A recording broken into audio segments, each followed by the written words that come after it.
What up, pimps? Mike coming at you with a new episode. So we got some parts in the mail here. There we go. Using a tripod I found in the closet.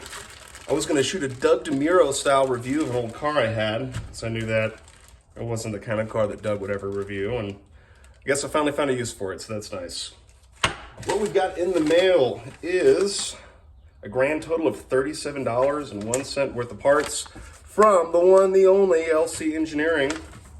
What we got here? We got a PCV relocation kit, PCV grommet, and the OE PCV valve. All right, under the kit itself, it came with no instructions, but it seems pretty straightforward. I got the gasket and the plate, and then a couple of screws here with some washers. Presume washers go on top. Yeah, and then this grommet here basically just screws in there, and then I just got to make sure I got some vacuum hose with the correct inside diameter, which I absolutely do not, so I might need to go on a little parts store run.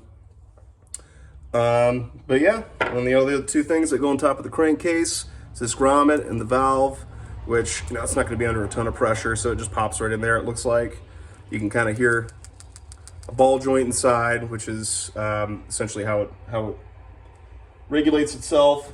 And then again, do not have the right size of vacuum line. So, oh well, time to run a AutoZone.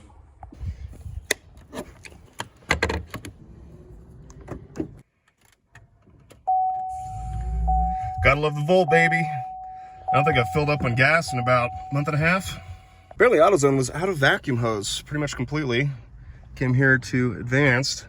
They were out of vacuum hose the size I needed too, so I got power steering hose. Whatever, should work. What are we doing this for? Well, when my friend Tom and I initially put this engine back together, it had been desmogged. Didn't really know what we were doing, kind of figured it out on the fly. The way we have it hooked up now is fine, not particularly ideal. We got the PCV system up here on the top. That's the pressure Crankcase Ventilation, I think it stands for. I don't know, correct me if I'm wrong. If you're here watching this video, you probably already know what it stands for, but you may not know how to hook it up correctly if you have a 22R with the Weber carb. So essentially the way the system works is a vacuum from here, from the intake. It goes into the crankcase as needed, and then excess pressure is pumped out over here. Right now I just have it venting into atmosphere using this kind of AutoZone filter. But apparently when you hook it up this way, it really murders your oil life. The folks at LCE expect 300 to 500 miles between oil changes, which honestly I drive this truck so infrequently it probably wouldn't matter. But I figured, what the hell, no reason to be wasting the oil, so I want to hook this up, not necessarily more correctly, but more effectively or efficiently. So I'll leave this tube here, and the idea is to pop this off. I can't remember if I got rid of the old PCV valve or not, so I got the valve, whatever. And then instead of, you know, pumping this out into the atmosphere, I'm going to reroute it back into the intake, basically replacing this block-off plate here with that relocation kit. And Bob's your uncle. All right, let's see what's hiding under this existing grommet, shall we?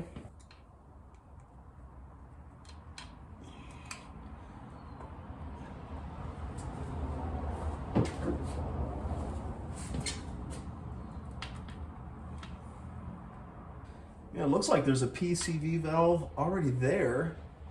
It's not an OEM one like I got, but if it ain't broke, don't fix it. Guess I brought parts for no reason.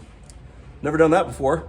All right, well, I have no idea what the hell I'm doing with the tripod or how I make it possibly angle to show what I'm doing, so whatever. Before, after.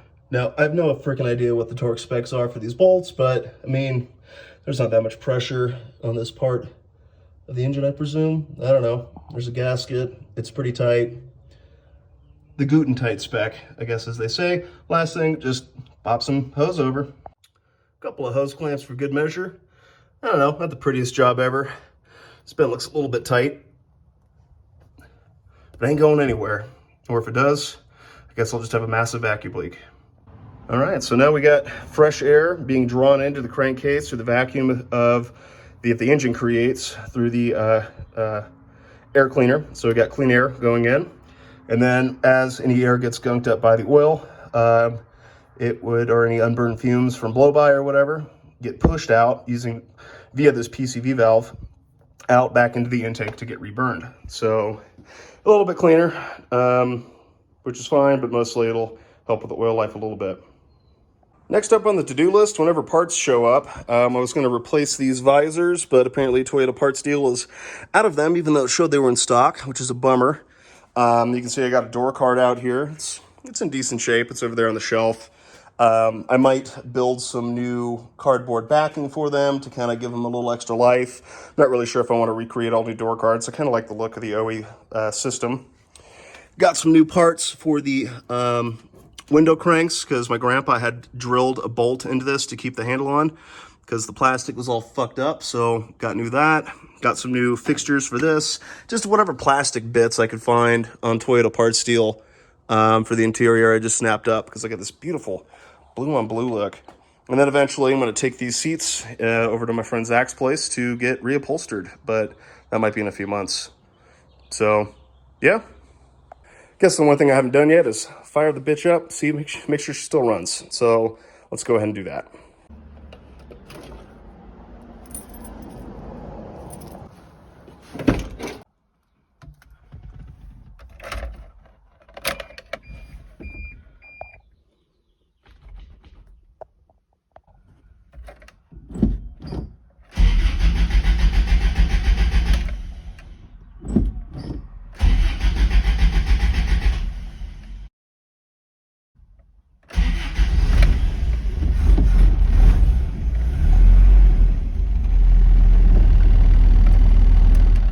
I don't know why the Weber does this. It's supposed to be one full depression to reset the electronic choke, basically. It should high idle. It just doesn't want to high idle. Give it the old foot idle.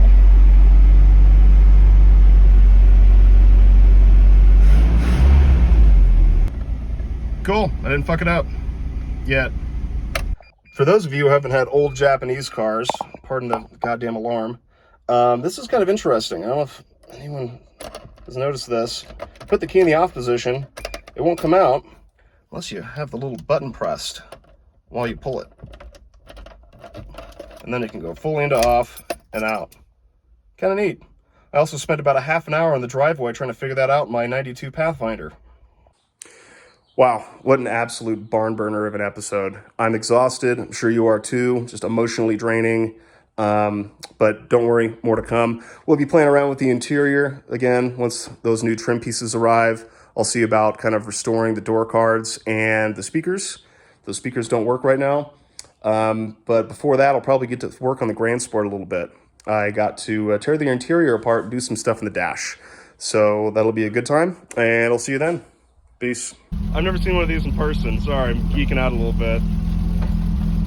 Oh my God. And put the windows up with the doors down. That's good. Yeah, that's probably a wise choice. That's the only safety feature. Well, good stuff. Good for you for driving it. I'm sure a lot of people hide these in garages somewhere. Hence why you never see them. It's like, where was this the whole time? 75,000 miles, so I don't mind driving it.